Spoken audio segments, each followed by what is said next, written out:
بسم الله الرحمن الرحیم. زه د اسحاق خان او شاسم په دې ټول شکریا ادا کوم چې دې دلته راغلو، ډېر قیمتي وخت یې ویستو، موږ ته راغلو وزیري وکړه. انشاءالله موږ دې ته دا کاګیدنه ورکوو چې انشاءالله موږ ورسره مکمل په هر ځای کې چې څه قسمه تعاون وي د هغې څه قسمه دی وي ولاړ به انشاءالله روان الیکشن موږ په MP کې وو او دې نه پس چې کوم دی د درشاد خان دی او زموږ بس یو ګروپ و، نو بس موږ دا فیصله وکړه چې یاره د 12 کاله موږ په MP کې تېر کړو، اوس همدې جوړه نه کړه. نو راځئ به د روغړی لاس په دې ته ورکړو، نو بس موږ به ته د روغړی لاس ورکړو انشاءالله، ولاړو ورسره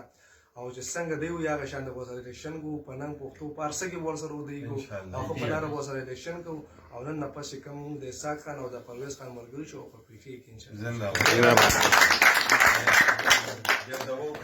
دعا وکړئ یا الله ته دې محفل کې برکت واچوي، پروردګاره د اسحاق خان ته کامیابي ورکړي